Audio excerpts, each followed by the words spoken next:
الحمد لله وكفى والصلاة والسلام على محمد المصطفى أما بعد فأعوذ بالله من الشيطان الرجيم بسم الله الرحمن الرحيم إن رحمة الله قريب من المحسنين صدق الله مولانا العظيم رب اشرح لي صدري ويسر لي أمري واحلل عقدة من لساني يفقهوا قولي مولاي صل وسلم دائما أبدا على حبيبك خير الخلق كلهم هو الحبيب الذي ترجى شفاعته لكل هول من الأحوال مقتحم فسهل يا إلهي علينا كل صعب بحرمة سيد الأبرار سهل الصلاة والسلام عليك يا رسول الله الصلاة والسلام عليك يا حبيب الله الصلاة والسلام عليك يا نبي الله وعلى آلك وأصحابك يا نور الله نویت سنت الاعتکاف للہ تعالی۔ عزیزان محترم، اللہ رب العالمین جل مجدہ الکریم کے فضل و کرم اور اس کی مہربانی سے اور اس کے محبوب دانہ غیوب صلی اللہ علیہ وسلم کے توفیل و صدقے سے ہم اپنی آخرت کو بہتر بنانے کے لیے، کچھ سیکھنے اور سکھانے کے لیے یہاں جمع ہوئے ہیں۔ اللہ تعالی ہماری اس حاضری کو اپنی بارگاہ میں قبول فرمائے۔ جو کچھ ہم کہیں سنیں اسے یاد رکھ کر اس پر عمل کرنے کی اور نیکی کی دعوت کے ذریعے، انفرادی کوشش کے ذریعے سنتوں کا نور مشرق سے لے کر مغرب تک اور شمال سے لے کر جنوب تک پہنچانے کی سعادت عطا فرمائے۔ عزیزان محترم، ہمارے شیخ الحدیث حضرت علامہ مولانا صاحبزادہ محمد عبدالشکور صاحب قادری، رضوی، نقشبندی، بھمکولوی رحمۃ اللہ علیہ، ان کی تعلیمات کا خلاصہ میں آپ کی بارگاہ میں عرض کرتا ہوں۔ عزیزان محترم،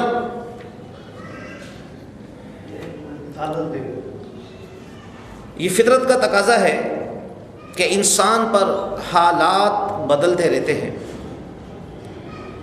کبھی کے دن بڑھے، کبھی کے راتیں بڑھی، کبھی اسے مشکلات اور مصائب کی وادیوں سے گزرنا پڑتا ہے۔ کیونکہ انسان کمزور ہے، ایسے میں اسے بھرپور تعاون کی ضرورت ہوتی ہے، مدد کی ضرورت ہوتی ہے۔ رنج و الم اور غم کو دور کرنے کے لیے کسی سہارے کی ضرورت ہوتی ہے۔ عزیزان محترم، اللہ رب العالمین جل مجدہ الکریم کا فضل اور اس کا کرم اور اس کی مدد انسان کے لیے کافی ہے۔ اس مدد کا اظہار مختلف طریقوں سے ہوتا ہے، کبھی اللہ تعالیٰ کے فرشتوں سے، کبھی رب ذوالجلال کے انبیاء کرام علیہم السلام سے، کبھی اولیاء کرام رحمہم اللہ تعالیٰ سے، اور کبھی اللہ تعالیٰ مخلوقات کے دیگر افراد کو اور عام بندوں کو ان کے درجے کے مطابق بندوں کے لیے مددگار بنا دیتا ہے۔ عزیزان محترم، ایسے میں اللہ عز و جل کی رحمت کے حصول کے لیے ہمیں کیا کرنا چاہیے، کس طرح درخواست کرنی چاہیے، اپنے رب کو اپنے اوپر مہربانی کے لیے کس طرح ندا کرنی چاہیے۔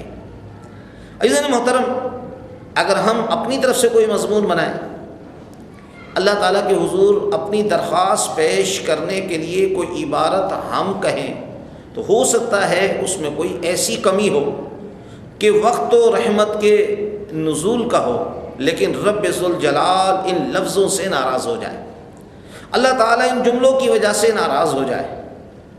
اس واسطے ادھر بندے کی صورتحال یہ ہے کہ وہ ڈوبنے کو ہے، وہ جلنے کو ہے، مرنے کو ہے، پگھلنے کو ہے، حالات کے نیچے روندنے جانے کے قریب ہے۔ اب اس کے پاس کلیئر اور حتمی انداز ہونا چاہیے کہ جو ہی وہ بولتا جائے تو ادھر سے رحمت کھل جائے۔ اللہ تعالیٰ قرآن پاک میں ارشاد فرماتا ہے، وَإِذَا سَأَلَكَ عِبَادِي عَنِّي فَإِنِّي قَرِيبٌ اجیب دعوت الداع، میرے محبوب جب تجھ سے میرے بندے میرے بارے میں پوچھیں کہ تو ان کو بتا دو کہ میں قریب ہوں، دعا کرنے والا جب دعا کرتا ہے میں اس کی دعا کو سنتا ہوں اور قبول کر لیتا ہوں۔ عزیزان محترم، اس سلسلے میں ہمارے پاس قرآن مجید، فرقان حمید اور احادیث مبارکہ میں ایسے بہترین جملے اور ایسی بہترین دعائیں میسر ہیں جن کے ایک ایک لفظ اور ایک ایک حرف میں ہمارے لیے بہت بڑی سعادتوں کا پیغام ہے، جن کی وجہ سے در رحمت کھلتا ہے، اللہ تعالیٰ اپنے بندوں کو نوازتا ہے۔ قرآن مجید میں اللہ تعالیٰ ارشاد فرماتا ہے ان رحمت اللہ قریب من المحسنین، جو لوگ نیک کام کرتے ہیں اللہ تعالیٰ کی رحمت انہیں محروم نہیں رکھتی، اللہ تعالیٰ ضرور اپنی رحمت کو ان کے شامل حال فرما دیتا ہے، جس کی وجہ سے ان کے ہر قسم کے معاملات طے پا جاتے ہیں اور وہ اللہ تعالیٰ کے فضل کو ہر لمحے اپنے قریب پاتے ہیں۔ آقا علیہ الصلوۃ والسلام نے ایسا جامع نصاب عطا فرمایا ہے کہ حالات کسی طرح کے بھی ہوں، صورتحال کیسی ہی نازک ہو، آقا علیہ الصلوۃ والسلام کا ایک ایک جملہ ہمارے لیے حوالہ رحمت ہے، ایک ایک جملہ گلشن برکات ہے کہ جس وقت الفاظ ادا کیے جاتے ہیں تو ان پر سند یہ ہوتی ہے کہ ہمارے بولنے سے پہلے وہی جملہ میرے اور آپ کے آقا و مولا مکی مدنی مصطفیٰ صلی اللہ علیہ وسلم نے بول کر اپنے رب کے دربار میں رجسٹریشن کرا دی ہے۔ لہذا جس وقت ہم جملہ ادا کرتے ہیں اس کی وجہ سے اگر زبانیں ہماری ہیں لیکن اس کے اندر میرے آقا علیہ الصلوۃ والسلام کے الفاظ کی نسبت موجود ہے، جس کی وجہ سے وہ الفاظ چابی کا کام کرتے ہیں، یقیناً اللہ تعالیٰ کی طرف سے ہمارے لیے برکات کا حصول ہوتا ہے۔ حضرت عثمان بن ابی العاص کو ہلاک کر دینے والا درد اور اس کا علاج۔ عزیزان محترم، ایک دن حضرت عثمان بن ابی العاص رضی اللہ تعالیٰ عنہ کہتے ہیں کہ میرے پاس مدنی سرکار صلی اللہ علیہ وسلم تشریف لائے، آپ کی جلوہ گری ہوئی، مجھے شدید قسم کا درد تھا، میں بیمار تھا۔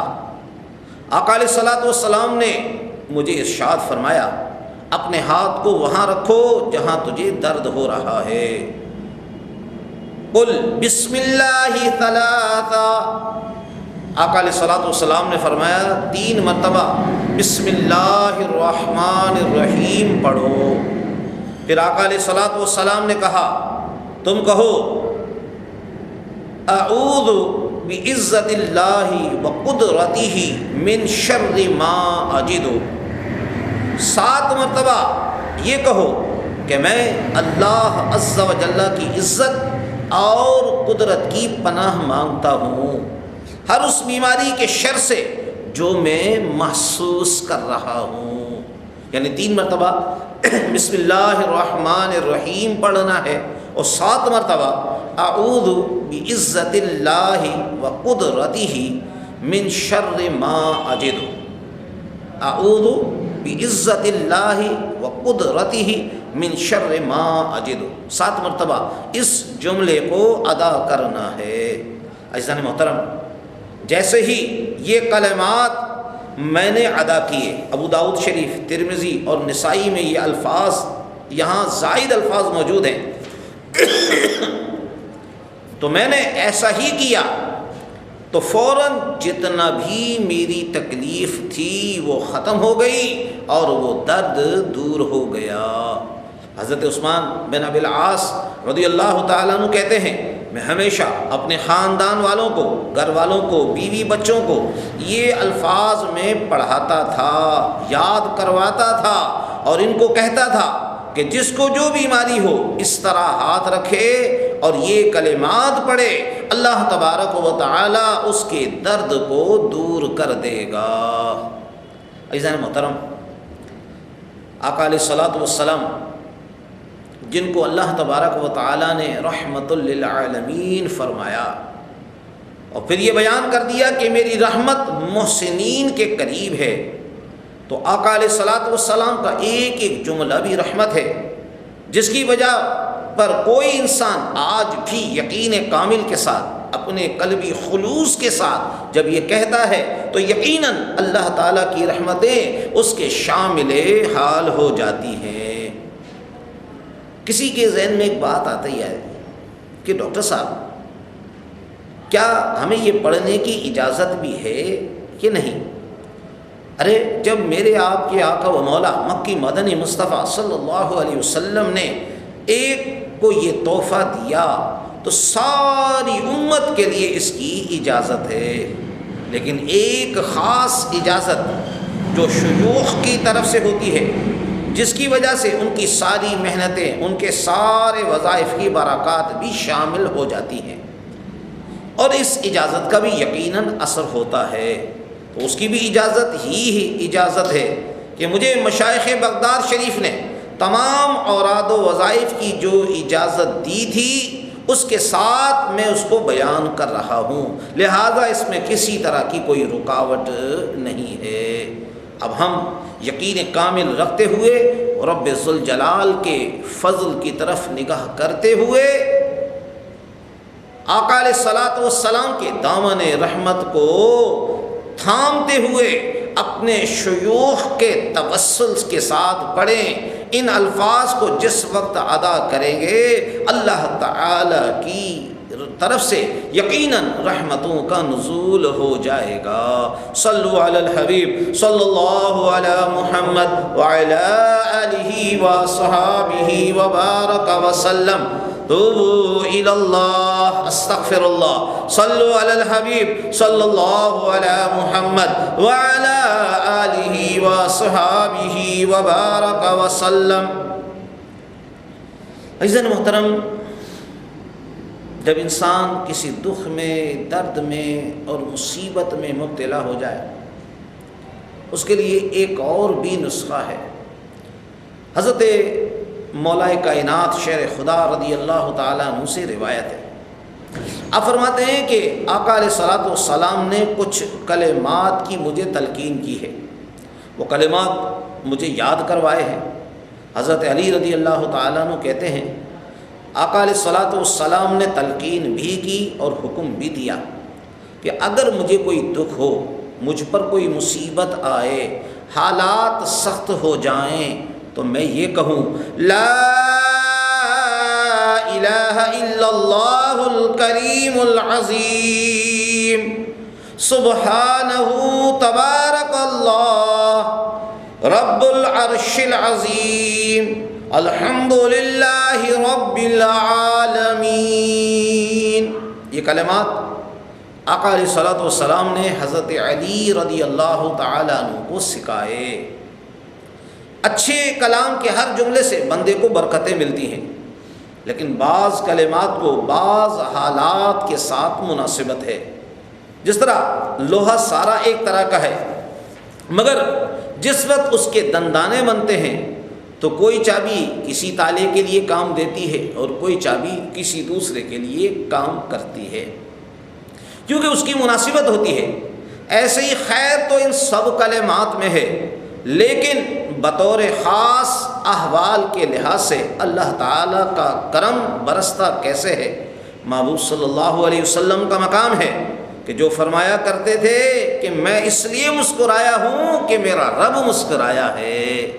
اللہ تعالیٰ کے ساتھ جو خاص تعلق ہے اس کی بنیاد پر ہے کہ فلاں بندے پر سختی ہے تو اس پر نرمی ایسے ہو سکتی ہے۔ عزیزان محترم، یہ وہ کلمات ہیں، ان کے اندر وہ خصوصیت ہے کہ جو یہ کہے گا کہ خدا پہلے جتنا بھی ناراض تھا راضی ہو جائے گا اور یقیناً وہ نواز دے گا۔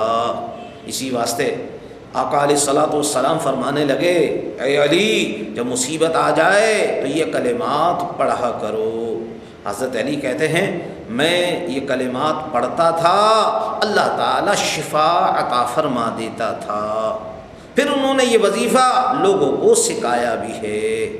حضرت عبداللہ ابن جعفر رضی اللہ تعالیٰ عنہ کہتے ہیں کہ میں نے یہ وظیفہ حضرت علی سے سیکھا، پھر حضرت عبداللہ بن جعفر آگے سکھاتے تھے اور اس کو پڑھ کر باقاعدہ پھونک مارتے تھے۔ حضرت عبداللہ بن جعفر رضی اللہ تعالیٰ عنہ اس وظیفے کی تعلیم مغتربہ بچی کو ضرور دیتے۔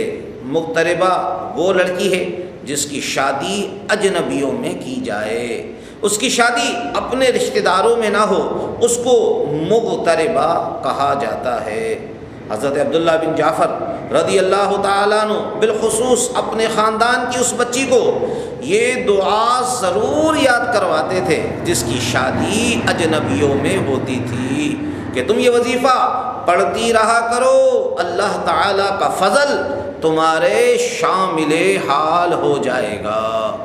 عزیزان محترم، اس لحاظ سے ہمیں بھی اپنی بہنوں کو، اپنی بچیوں کو، اپنی بیٹیوں کو، اپنی عزیز و اقارب کو یہ دعا ضرور یاد کروانی چاہیے۔ یہ وہ چیزیں ہیں جو ہمارے لیے قدم قدم پر رحمتوں کا حوالہ بننے والی ہیں۔ ایک مرتبہ پھر اس دعا کو سماعت فرما لیں کہ لا الہ الا اللہ الکریم العظیم سبحانہ تبارک اللہ رب العرش العظیم الحمد للہ رب العالمین۔ ایک مرتبہ اور سماعت فرما لیں لا الہ الا اللہ الکریم العظیم سبحانہ تبارک اللہ رب العرش العظیم الحمد للہ رب العالمین۔ حضرت علی رضی اللہ تعالیٰ عنہ کہتے ہیں کہ آقا علیہ الصلوۃ والسلام نے ارشاد فرمایا کیا میں تجھے ایسے کلمات نہ سکھاؤں جب کہیں کوئی دکھوں کا بنا بھنور ہو اور تم اس میں پھنسے ہوئے ہو، اس وقت وہ کہو جو تمہیں فائدہ دے۔ مولا کائنات شیر خدا حضرت علی کرم اللہ وجہ الکریم نے عرض کیا، میں نے کہا بھلا کیوں نہیں، مجھے رب آپ پر قربان کرے۔ آقا علیہ الصلوۃ والسلام اب مجھے بتائیں وہ کلمات کون سے ہیں؟ آقا علیہ الصلوۃ والسلام نے فرمایا تو تم کہو قل بسم اللہ الرحمن الرحیم ولا حول ولا قوۃ الا باللہ العلی العظیم۔ یہ تم ملا کر پڑھا کرو، بے شک اللہ تعالیٰ اس کے ساتھ دکھوں کی تمام اقسام میں سے جس کو چاہے گا دور فرما دے گا۔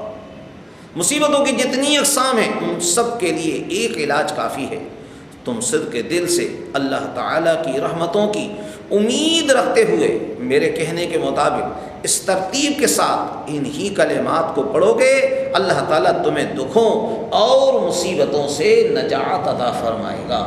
دعا پھر سماعت فرما لیں بسم اللہ الرحمن الرحیم ولا حول ولا قوۃ الا باللہ العلی العظیم، یعنی بسم اللہ شریف پڑھنی ہے اور ولا حول ولا قوۃ الا باللہ العلی العظیم۔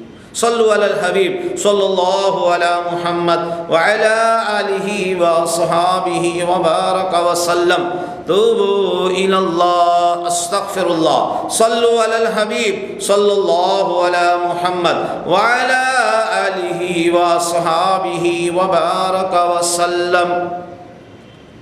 عزیزان محترم، حضرت ابو موسیٰ اشعری رضی اللہ تعالیٰ عنہ کہتے ہیں آقا علیہ الصلوۃ والسلام نے ہمیں بعض خاص حالات کے اندر، بالخصوص جب جنگیں ہوتی تھی اور بعض قوموں کے حملے کا خطرہ ہوتا تھا کہ اب مسلمان فلاں علاقے میں تھوڑے ہیں، کفار کا ان پر حملے کا خطرہ ہوتا، تو آقا علیہ الصلوۃ والسلام نے اپنی امت کو یہ سبق دیا کہ تم اس وقت یہ دعا مانگا کرو، اللہم انا نجعلک فی نحورہم ونعوذ بک من شرورہم۔ ہم ان کو ختم کرنے کے لیے اے اللہ تجھے درخواست پیش کرتے ہیں کہ تو ان کو ختم کر دے، اور ان کے شر سے تیری پناہ مانگتے ہیں، اور ان کے شر سے بچنے کے لیے تیری رحمت کے حصار میں آ رہے ہیں۔ جس وقت یہ کلمات تم پڑھو گے اللہ تعالیٰ کا فضل تمہارے شامل حال ہو جائے گا۔ ہمارے شیخ الحدیث حضرت علامہ مولانا صاحبزادہ محمد عبد الشکور صاحب قادری رضوی نقشبندی گھمکولوی رحمۃ اللہ علیہ، عزیزان محترم، ان کی تعلیمات تھی کہ جب کبھی اس قسم کے معاملات آ جائیں تم پریشانیوں میں گھر جاؤ، ہر طرف سے دشمن تمہاری مخالفت پر اتر آئے، حاسدین حسد کی وجہ سے، ظالم اپنے ظلم کی وجہ سے، شریر اپنی شرارت کی وجہ سے، جب فتنہ باز اپنے فتنوں کی وجہ سے تمہارے لیے پریشانی کا سامان کر دیں تو تم یہ دعا پڑھو، اللہ تبارک و تعالی اس کی برکت سے تمہیں اپنی رحمت کے حصار میں لے لے گا۔ ایک اور دعا ہے، حضرت عبداللہ ابن عمر رضی اللہ تعالیٰ عنہ فرماتے ہیں جس وقت ایسی صورتحال ہو، یعنی کسی بادشاہ کے مظالم بڑھ رہے ہوں یا مسلمانوں کے اندر کوئی حاکم ظالم ہو جس کی وجہ سے لوگوں کو ڈر آتا ہو، لوگوں کے لیے مسائل پیدا ہو رہے ہوں، اس وقت عام وظیفہ یہ ہوتا ہے لا الہ الا اللہ الحلیم الکریم سبحان اللہ رب السماوات السبع ورب العرش العظیم لا الہ الا انت عز جارک وجل ثناؤک۔ اے حلیم و کریم رب، تیرے سوا کوئی معبود نہیں، تو 7 آسمانوں کا رب ہے اور تو عرش عظیم کا رب ہے۔ اے اللہ، تیرے سوا کوئی معبود نہیں، تیرا پڑوسی عزت پاتا ہے، وہ ذلیل نہیں ہوتا۔ وجل ثناؤک، تیری ثنا کا مقام، تیری تعریف کا مقام اور مرتبہ بہت بڑا ہے۔ جس وقت یہ جملے بولے جاتے ہیں کتنا ہی سخت دل حکمران کیوں نہ ہو، اس کے دل میں عوام کے لیے نرمی پیدا ہو جاتی ہے اور اللہ تعالیٰ اپنے بندوں کے لیے رحمت کا ایک سلسلہ عام فرما دیتا ہے۔ صلو علی الحبیب صلی اللہ علی محمد وعلی آلہ وصحابہ وبارک وسلم۔ توبوا الی اللہ، استغفر اللہ، صلو علی الحبیب صلی اللہ علی محمد وعلی آلہ وصحابہ وبارک وسلم۔ اذن محترم، بعض مقامات ایسے ہوتے ہیں اور ایسی مصیبتیں بندے پر آتی ہیں جہاں یہ لگے کہ بظاہر یہ دروازہ کھل ہی نہیں سکتا، وہ دروازے بھی کچھ کلمات سے یوں کھلتے ہیں جیسے پہلے کبھی بند ہوئے ہی نہیں تھے۔ اگر بندہ ہو جس کی آنکھیں ہی نہ ہوں، جس کے سننے کے لیے کان ہی نہ ہوں، اب اس کے لیے جہاں تاریخ ہے، لیکن یہاں بھی اللہ تعالیٰ کے فضل سے ایسی رحمت کے حصول کے اسباب موجود ہیں جس وقت بندہ متوجہ ہوتا ہے اللہ تعالیٰ کی رحمت چھوم چھوم کے اس پر برسنا شروع کر دیتی ہے۔ یعنی آدمی سمجھ لے کہ اب یہ کام ہو ہی نہیں سکتا، اٹ از امپاسبل، یہ کام ناممکن ہے، لیکن اللہ تبارک و تعالیٰ اس کام کو ممکن بنا دیتا ہے۔ حضرت عثمان بن حنیف رضی اللہ تعالیٰ عنہ کہتے ہیں ایک نابینا آدمی سید عالم صلی اللہ علیہ وسلم کی بارگاہ میں آ گیا اور کہنے لگا، اے محبوب صلی اللہ علیہ وسلم، اللہ تعالیٰ سے دعا کرو کہ وہ مجھے عافیت دے، مطلب یہ ہے کہ میری آنکھیں بینائی والی ہوں، اللہ تعالیٰ مجھ پر فضل کر دے، آپ میرے لیے دعا کر دیں۔ اب دیکھیے نابینا آدمی کیا لینے آیا ہے؟ آنکھیں لینے آیا ہے۔ اب آقا علیہ الصلوۃ والسلام کے پاس دینے کے لیے اتنا کچھ ہے کہ کوئی ایک چیز مانگتا تھا، آپ فرماتے تھے تجھے صرف یہی چاہیے یا اور بھی چاہیے؟ جس کے پاس کچھ نہ ہو وہ آگے لوگوں کو یوں آفر نہیں کر سکتا، لیکن میرے کریم سے گر قطرہ کسی نے مانگا، میرے کریم سے گر قطرہ کسی نے مانگا، دریا بہا دیے ہیں، دربے بہا دیے ہیں۔ اب جس وقت اس شخص نے مانگا، آقا علیہ الصلوۃ والسلام فرمانے لگے اگر تم چاہتے ہو تو میں تمہارے لیے مؤخر کر دیتا ہوں اور یہ تمہارے لیے بہتر ہے، اور اگر چاہتے ہو تو میں دعا کر دیتا ہوں۔ یعنی اگر چاہو تو اس حالت میں صبر کرو، تمہارے لیے آنکھوں کی بنسبت یہ حالت اچھی ہے، اور اگر تم چاہتے ہو تو میں دعا کرتا ہوں۔ اس نابینا صحابی نے مدنی سرکار ذوالقبلتین صلی اللہ علیہ وسلم کی بارگاہ میں عرض کیا، مجھے آنکھوں کی ضرورت ہے، اب میرے لیے دعا کر دیں۔ عزیزان محترم، ایسے ہی خاتون نے سوال کیا، آقا صلی اللہ علیہ وسلم مجھے مرگی کا دورہ پڑتا ہے، اب میرے لیے دعا کر دیں۔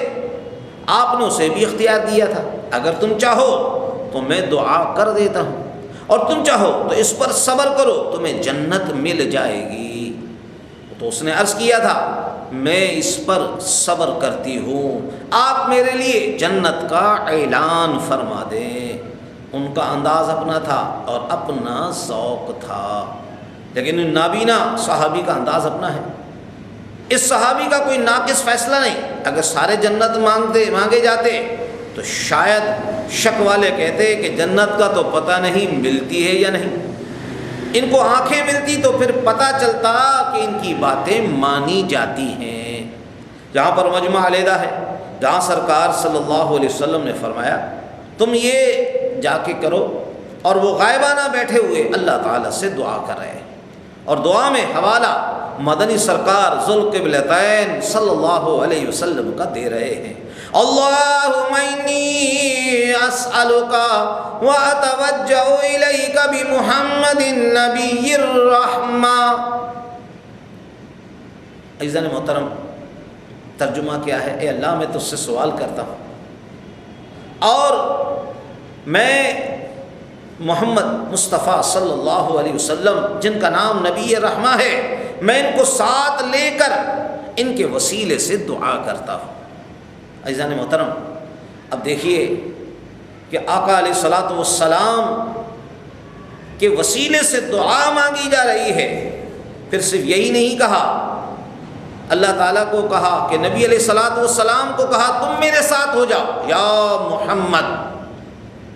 یہ لفظ بحیثیت وصف کے بولتے ہوئے نابینا صحابی نے غائبانہ انداز میں یا محمد کہا۔ ابن ماجہ کے حدیث کے مطابق باقاعدہ یا کا کلمہ موجود ہے، یا محمد، اے محمد صلی اللہ علیہ وسلم، انی توجہت بکا الی ربی، اے محبوب صلی اللہ علیہ وسلم میں تمہیں ساتھ لے کر رب کی طرف جا رہا ہوں۔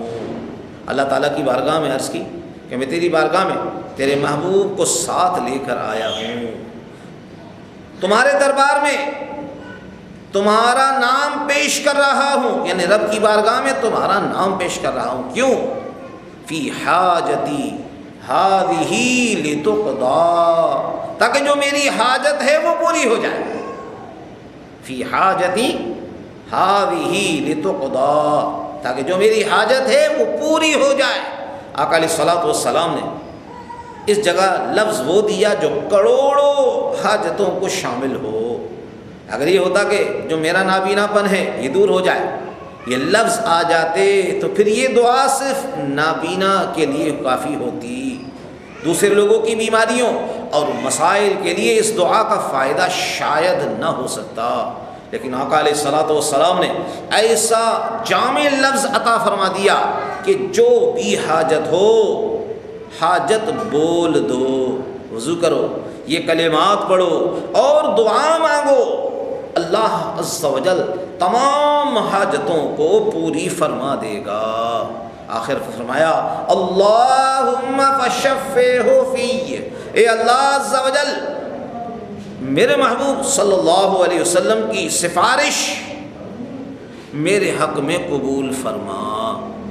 آقا علیہ الصلوۃ والسلام نے دیا، دعا تو رب سے مانگی جا رہی ہے، لیکن سرکار کو درمیان میں وسیلہ بنایا جا رہا ہے، کیونکہ سرکار دو عالم علیہ الصلوۃ والسلام کوئی اجنبی تو نہیں ہے۔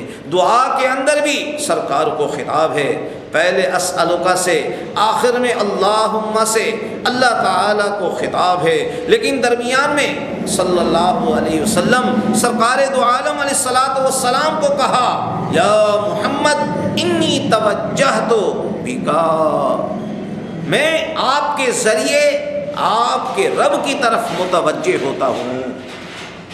ساتھ اس سے پتہ چلا کہ جو دور بیٹھا لفظ یا پکار رہا ہے اور اس طرح محبوب علیہ الصلوۃ والسلام سے کہہ رہا ہے، تو محبوب علیہ الصلوۃ والسلام کو خبر ہے کہ میرا امتی فریاد کر رہا ہے۔ فریاد امتی جو کرے حال زار میں، فریاد امتی جو کرے حال زار میں، ممکن نہیں کہ خیر بشر کو خبر نہ ہو۔ لہذا اس انداز سے اللہ تعالیٰ کی دی ہوئی سماعت سے وہ جانتے بھی ہیں، پھر سفارش بھی کرتے ہیں۔ اب سفارش کرنے والے کو خبر ہی نہ ہو تو سفارش ہوگی کیسے؟ پھر کہا جا رہا ہے اللہم فشفعہ فیہ۔ اس سے پتہ چلا آقا علیہ الصلوۃ والسلام سنتے بھی ہیں اور سفارش بھی فرماتے ہیں۔ یہ کلمات آپ نے صحابی کو دیے کہ پہلے وضو کرو، پھر یہ کلمات پڑھ کے دعا مانگو۔ ادھر مجمع لگا ہوا تھا، حضرت عثمان بن حنیف نے کہا خدا کی قسم ابھی ہم سرکار دو عالم علیہ الصلوۃ والسلام کی محفل سے نہیں اٹھے تھے اور نہیں بات لمبی ہوئی، یہاں تک کہ وہ بندہ داخل ہوا آنکھیں بالکل درست تھی۔ اس انداز میں اس الفاظ کی تاثیر ہے، مگر عقیدے کا اس کے اندر بہت بڑا دخل ہے۔ بندے کا عقیدہ آقا علیہ الصلوۃ والسلام کے بارے میں درست ہونا چاہیے۔ ایسے ہی ایک بندہ حضرت عثمان غنی رضی اللہ تعالیٰ عنہ کے پاس آ گیا، اس کا کوئی مسئلہ تھا، وہ حل کروانا چاہتا تھا، کئی دن آپ کے پاس آتا رہا جاتا رہا لیکن اس کا مسئلہ حل نہیں ہوا۔ کسی نے اس کو بتایا کہ تمہیں وہ وظیفہ پڑھنا چاہیے جو نبی پاک صاحب لولاک صلی اللہ علیہ وسلم نے نابینا کو بتایا تھا، اس کا کام بن گیا تھا۔ ارے تیرا کام تو اس کے مقابلے میں چھوٹا ہے۔ لہذا اس شخص نے وضو کیا، یہی دعا پڑھی تو وہی کام جو کافی دیر سے اٹکا ہوا تھا وہ فوراً حل ہو گیا۔ اس سے پتہ چلا کہ آقا علیہ الصلوۃ والسلام کی طرف سے رحمت کا ایک خزانہ ہے کہ جو بھی قلبی یقین کے ساتھ یہ کلمات پڑھے گا یقیناً اس کو اللہ تعالیٰ کی طرف سے رحمتوں کے حصول کی خوشخبری مل جائے گی۔ صلو علی الحبیب صلی اللہ علی محمد وعلی آلہ وصحابہ وبارک وسلم۔ توبوا الی اللہ استغفر اللہ۔ صلو علی الحبیب صلی اللہ علی محمد وعلی آلہ وصحابہ وبارک وسلم۔ عزیزان محترم، اب میں آپ کی بارگاہ میں خاندان نقشبندیہ قادریہ کا فیض تقسیم کر رہا ہوں۔ ہمارا جو سب سے بڑا دشمن ہے وہ کون ہے؟ شیطان ہے۔ شیطان باہر کا دشمن ہے اور نفس ہمارے اندر کا دشمن ہے۔ شیطان ہمیں ہر جگہ پر گمراہ کرنے کی کوشش کرتا ہے، اپنے جال میں پھنسانے کی کوشش کرتا ہے، بالخصوص جب وہ نیک بننا چاہتا ہے تو شیطان اس کے مقابلے کے لیے تیز ہوتا ہے۔ اگر پہلے سے ہی اس کی مٹھی میں بند ہو، اسے دور سے جا کر شکار کرنے کی ضرورت نہیں پڑتی، لیکن جو اس کے مقابلے میں اس کو ایک دو بار گرا بھی چکا ہو تو اب اس کے مقابلے کے لیے شیطان سمجھتا ہے کہ جب بھی موقع ملا اس کو ضرور منہ کے بل گراؤں گا۔ لہٰذا جو نماز پڑھنے آتا ہے وہ شیطان کو دھکا دے کر آتا ہے، جو درس قرآن میں آتا ہے، جو روزہ رکھتا ہے، جو حج کرتا ہے، جو درود و سلام کی محفل میں آتا ہے، جو ختم خواجگان نقشبند کی محفل میں آتا ہے، جو ذکر الہی عز و جل کی محفل میں آتا ہے، ہر جمعے کو مغرب کی نماز کے بعد جامع محمدی مسجد درود و سلام والی میں مغرب کی نماز کے فوراً بعد ختم خواجگان نقشبند اور ذکر الہی عز و جل کی محفل اور شجرہ عالیہ نقشبندیہ قادریہ پڑھا جاتا ہے، اور پھر اس کی برکتیں اپنی جگہ مسلم ہیں۔ عزیزان محترم، جب یہ بندہ شیطان پر حملہ کرتا ہے، لازماً جب وہ اللہ کا ذکر کرنے کے لیے آتا ہے، ختم خواجگان نقشبند پڑھنے کے لیے آتا ہے، درود و سلام کی محفل میں جامع محمدی مسجد درود و سلام والی میں ہر جمعے کو جمعے کی نماز کے بعد درود و سلام کی بہت بڑی محفل ہوتی ہے، اس میں وہ شرکت کے لیے آتا ہے تو گویا وہ شیطان پر حملہ کرتا ہے۔ اب شیطان اس کے بارے میں بڑا بیدار ہے کہ جب بھی میرا بس چلے گا اس کو نہیں چھوڑوں گا۔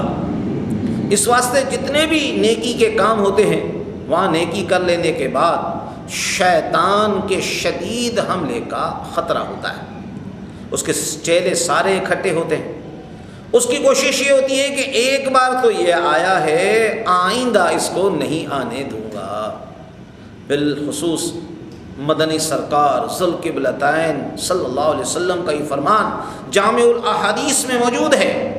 سرکار دو عالم علیہ الصلوۃ والسلام نے اس معاملے میں فرمایا، جس وقت بندہ گھر سے آیا تھا، وضو کیا تھا، تو قدم قدم پر گناہ چڑھتے گئے، مرتبہ بلند ہوا تھا، اللہ تعالیٰ نے اس کو قدم قدم پر نیکی دی تھی، مسجد میں اس نے نماز پڑھی، فرشتے اس کے سر پر آسمانوں تک پر تانے کھڑے تھے، یہ نماز پڑھتا ہے، فرشتے اس کے گناہوں کی معافی مانگتے ہیں، اس کے بڑے وارے نیارے ہو گئے۔ شیطان کو بڑا دکھ ہوا، یہ کہاں سے آ گیا، ارے یہ میری مٹھی میں آتا، لیکن یہ تو آزاد ہو گیا ہے، یہ تو اللہ کی رحمتوں کا مستحق بن گیا ہے۔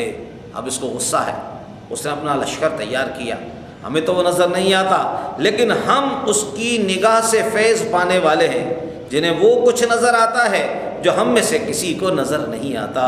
میرے محبوب مدنی سرکار ذوالقبلتین صلی اللہ علیہ وسلم فرمانے لگے، جس وقت بندہ نماز پڑھ کے مسجد سے باہر نکلنے کا ارادہ کرتا ہے، ایک ہنگامہ مچ جاتا ہے، ہمیں کوئی پتہ نہیں کہ باہر فوجیں کھڑی ہیں، کوئی گرفتاری والے کھڑے ہیں، ہمیں گرفتار کرنے والے اور طرح کے ہوتے ہیں جو ہمیں نظر آتے ہیں، لیکن ایک خاص بھی گرفتاریوں والے ہوتے ہیں جو ہمیں نظر نہیں آتے۔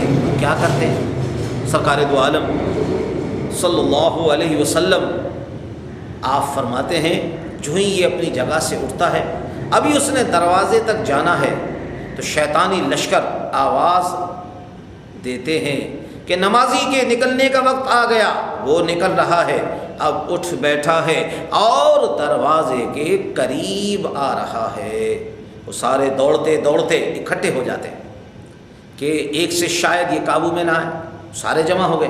تو یہ کیسے اکٹھے ہوتے ہیں؟ آپ نے بڑی خوبصورت مثال دی ہے، جس طرح شہد کی مکھیاں ملکہ کے گرد اکٹھی ہوتی ہیں، یعنی شہد کی مکھیاں جو ہے، شہد کی مکھیاں ملکہ کے گرد جس طرح اکٹھی ہوتی ہیں، شیطان کے چیلے شیطان کے گرد اس طرح اکٹھے ہو جاتے ہیں۔ ایسے ہی شیطان کے سارے لونڈے لپاٹے شیطان کے پاس اکٹھے ہو جاتے ہیں۔ ہر مسجد کے باہر علیحدہ شیطان ہیں، جنہوں نے نمازیوں کو شک ڈالنا ہے، وسوسہ ڈالنا ہے، اگلی نماز سے لیٹ کرنا ہے، یا نماز کے بارے میں کہنا کہ ٹائم ضائع ہوتا ہے، وقت خراب ہوتا ہے، آرام کا ٹائم نہیں ملتا، یہ بات اس کے ذہن میں ڈالنی ہے تاکہ یہ نماز چھوڑے۔ وہ شیطان الگ ہے۔ لیکن جب اس نے نماز پڑھ لی، اب یہ اپنی جگہ سے اٹھا، ادھر انہوں نے پوزیشن سنبھال لی، جو ہی دروازے کے قریب پہنچا وہ جھانک کے دیکھ رہے ہیں کہ اب یہ باہر نکلے تو صحیح، اگر دوبارہ آیا تو پھر دیکھیں گے۔ عزیزان محترم، رحمان کا بندہ، یہ رحمان کا بندہ آقا علیہ الصلوۃ والسلام کا امتی اللہ کے گھر سے باہر نکلا، ادھر شیطانی لشکر دروازے پر اس کو گرفتار کرنا چاہتا ہے۔ آقا علیہ الصلوۃ والسلام فرماتے ہیں، میری ایک بات لے کے نکلو، ایک جملے سے وہ سارے ناکام ہو جائیں گے، تم آزادی سے ان کے درمیان سے گزر جاؤ گے۔ میرے آقا فرماتے ہیں کہ جب بھی نماز پڑھ کے مسجد سے نکلو، اور آگے اس سے مواخذہ ہوگا کہ جب کوئی اچھا کام کر کے اس جگہ سے باہر نکلو تو شیطان کے گرفتار کرنے سے پہلے دعا مانگ لو۔ وہ دعا کیا ہے؟ اللہم انی اعوذ بک من ابلیس و جنودی، جامع الاحادیث للسیوطی، صفحہ نمبر 208، جلد نمبر 2۔ اے اللہ عز و جل، میں شیطان اور اس کی فوج کے مقابلے میں تیری پناہ چاہتا ہوں۔ یہ پڑھتے ہوئے بندہ جب باہر نکلتا ہے، پھر کس طرح وہ شیطان اس کے قابو میں نہیں کر سکتا۔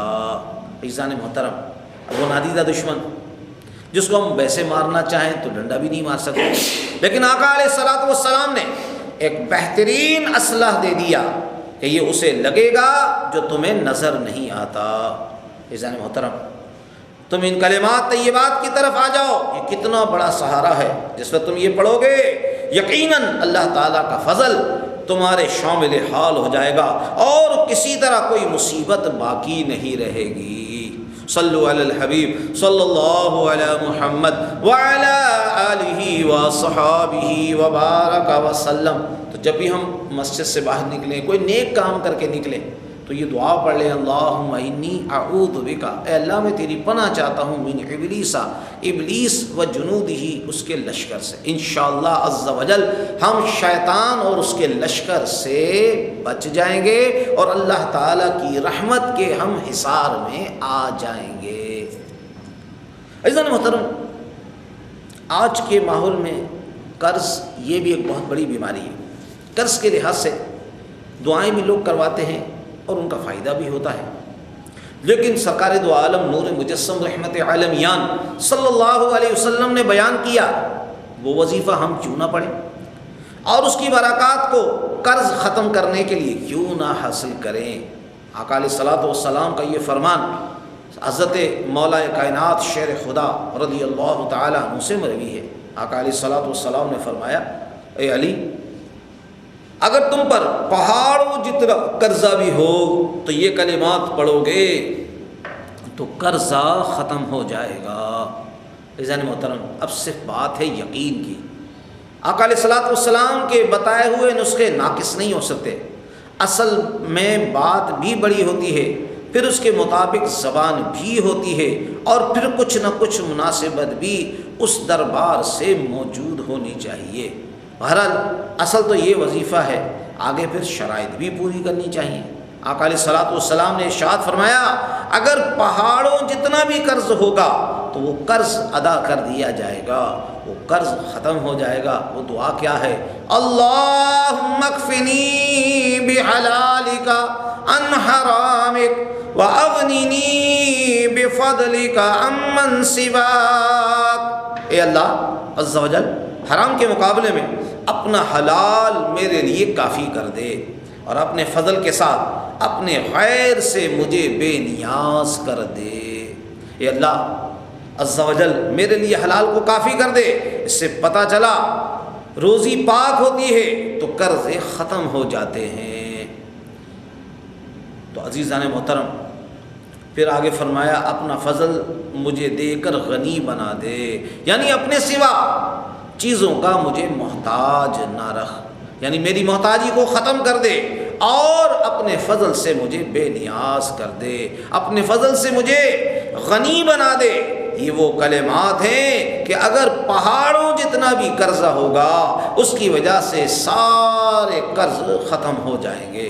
دعا سماعت فرما لیں، اللہم اکفنی، اے اللہ تو میرے لیے کافی ہو جا، بحلالک، حلال کو، ان حرامک، حرام کے مقابلے میں اپنے حلال میرے لیے کافی کر دے، وَأَغْنِنِي بِفَضْلِكَ عَمَّن سِوَاكَ، اور اپنے فضل کے ساتھ اپنے غیر سے مجھے بے نیاز کر دے۔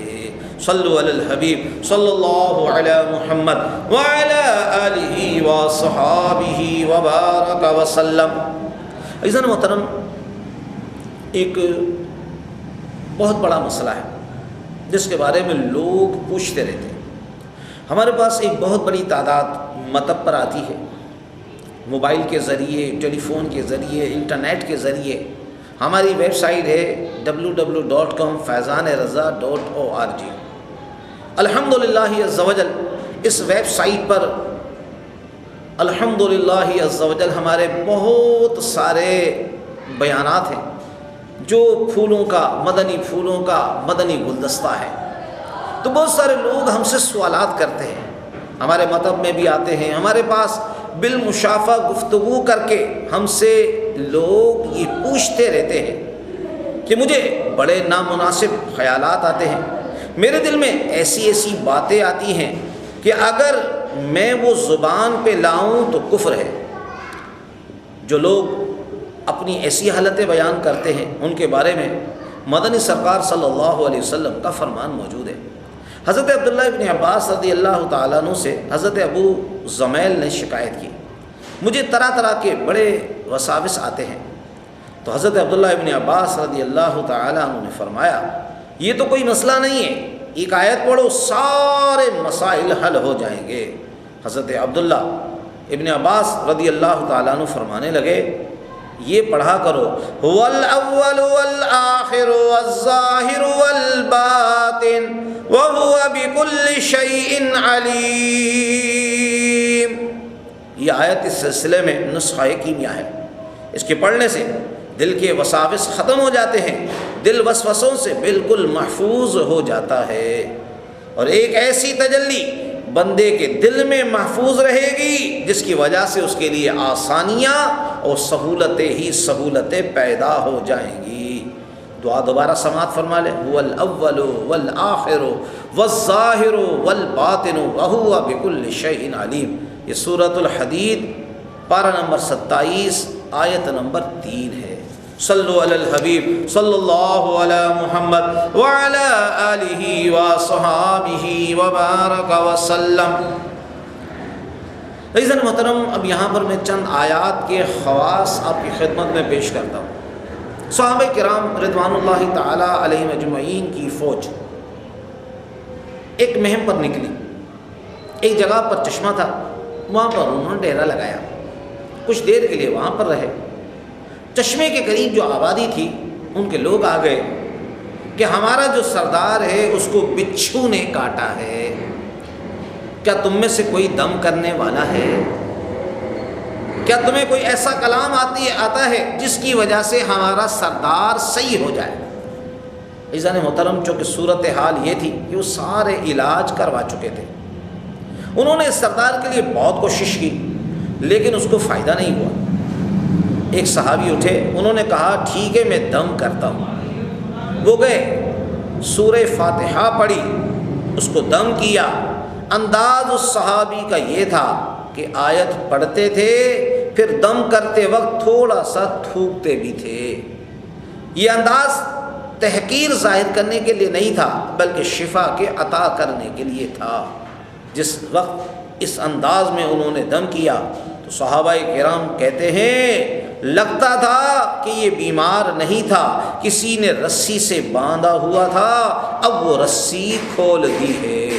یعنی پہلے وہ بے ہوش تھا، بے خبر تھا، تڑپ رہا تھا، صورتحال یہ تھی، لیکن اب صحابی نے دم کیا ہے، سورہ فاتحہ پڑھی ہے، اس کے بعد وہ بالکل صحیح ہو گیا، یوں جلد صحیح ہوا گویا کہ رسی سے کھول دیا گیا۔ تو صحابہ کرام آقا علیہ الصلوۃ والسلام کے دربار میں پہنچے، صحابہ کرام نے اس کو بیان کیا کہ ایک انسان بیمار تھا، ہم نے دم کیا ہے، اور پوچھنا اس لیے ضروری ہو گیا کہ انہوں نے ان کے مانگے بغیر کچھ نذرانہ دیا تھا۔ اب اس کے جواز کا مسئلہ تھا کہ وہ کھانا جائز ہے یا ناجائز، تو اس کا حل سرکار دو عالم نور مجسم رحمت عالمیان صلی اللہ علیہ وسلم نے بیان فرما دیا۔ اور پھر آپ نے پوچھا تو میں کیسے پتہ چلا کہ اس سے یہ کام بھی لیا جا سکتا ہے، اس کو اس لیے بھی پڑھا جا سکتا ہے، اس کو اس لیے بھی پڑھا جا سکتا ہے۔ تو یہ دربات رسالت کا اثر تھا جس کی وجہ سے فاتحہ کا نام ہی راقیہ ہے۔ کیا نام ہے؟ راقیہ، یعنی دم والی صورت۔ جس وقت اس کو پڑھا جائے تو ہر طرح کی بیماری دور ہو سکتی ہے۔ حضرت خارجہ رضی اللہ تعالیٰ عنہ اپنے چچا سے روایت کرتے ہیں کہ میں آقا علیہ الصلوۃ والسلام کی بارگاہ میں آیا، میں نے آ کر کلمہ پڑھا۔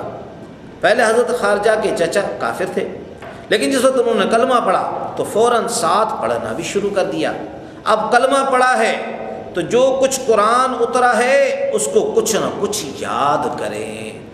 پھر جس وقت کچھ عرصے رہنے کے بعد واپس گھر کو چلے تو کہتے ہیں میں ایک جگہ سے گزرا، دیکھا کہ لوگوں نے ایک بندے کو زنجیروں سے جکڑ رکھا ہے، وہ زور لگا رہا ہے، اتنا بھاری بھرکم ہے کہ اس کو سنگل سے باندھا ہوا ہے، اس کے گھر والے بڑے پریشان ہیں۔ حضرت خارجہ کے چچا کہتے ہیں جب میں پاس سے گزرا تو اس کے اہل نے کہا جو سرکار کا تعارف ارد گرد پھیلا ہوا تھا، تو اس کی وجہ سے آپ کے ماننے والوں کو لوگ پہچان لیتے تھے کہ یہ سرکار دو عالم نور مجسم رحمت عالمیان صلی اللہ علیہ وسلم کا غلام آ رہا ہے، کیونکہ ان کا چلنا پھرنا، اٹھنا بیٹھنا، کھانا پینا، سونا جاگنا وہ آقا علیہ الصلوۃ والسلام کی سنت کے مطابق تھا۔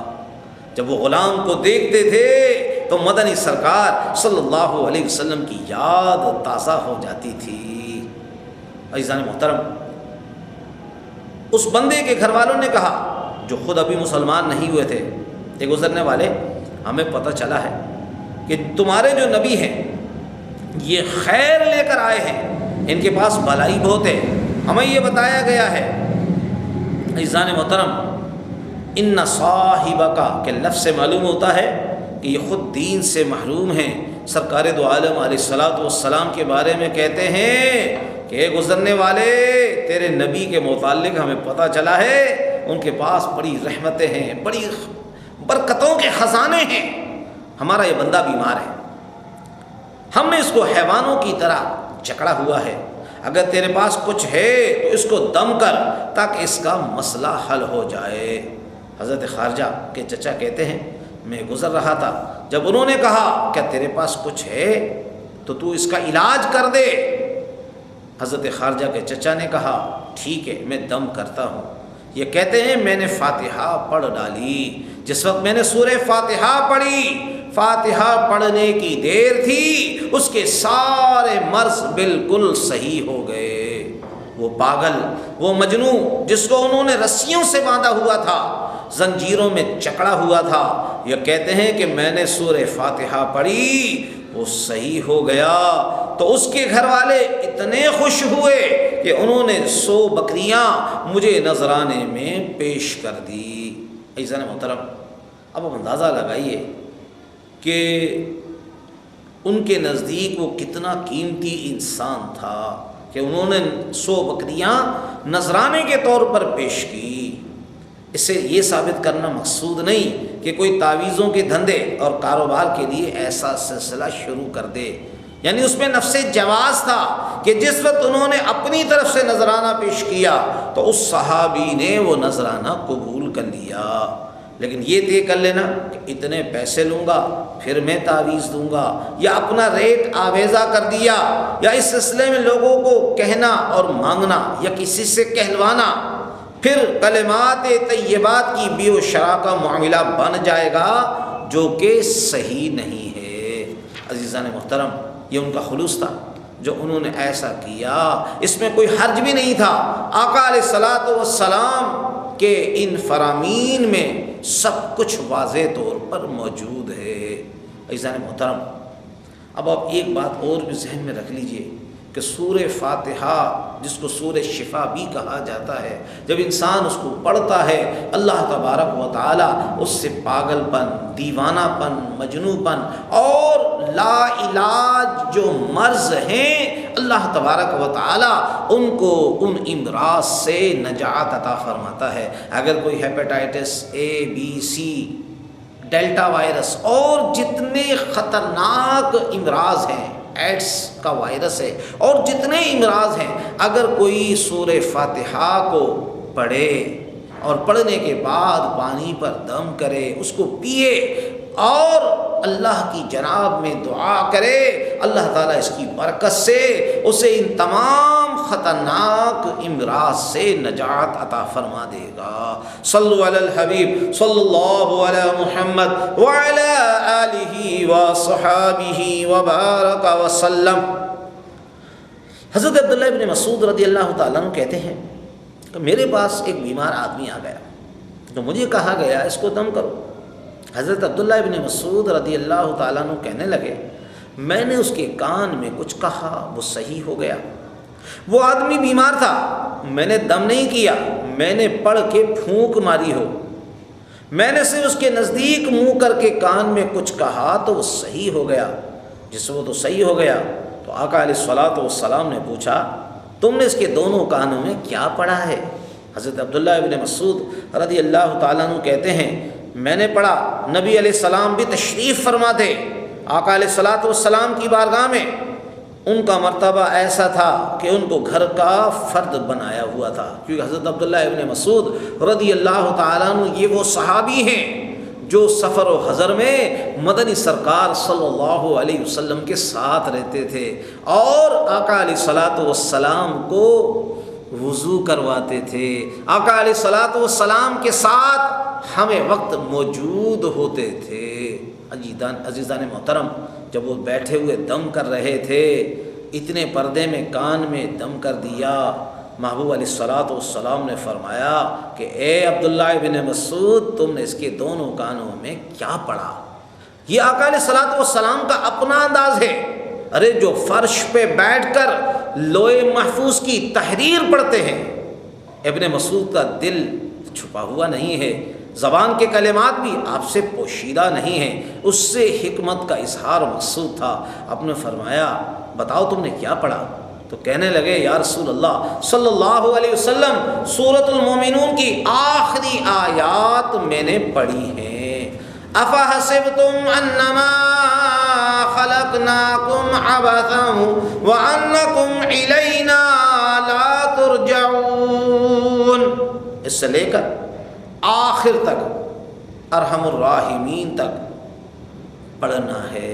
یہ جو 3 آیات ہیں سورۃ المومنون کی، جو آخری آیات ہیں، عزیزان محترم، آقا علیہ الصلوۃ والسلام نے فرمایا اچھا تم نے یہ پڑھا تو سن لو، اگر یقین والا بندہ یہ آیات پہاڑ پر پڑھے تو پہاڑ اپنی جگہ سے ہٹ جائے گا، لیکن شرط یہ بیان کی کہ اسے یقین اتنا ہو جتنا یقین کا یہ آیت تقاضا کرتی ہے۔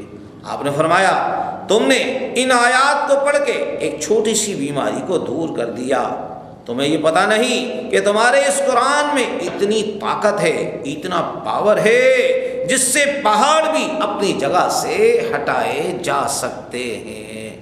یہ ایمانی چیز ہے۔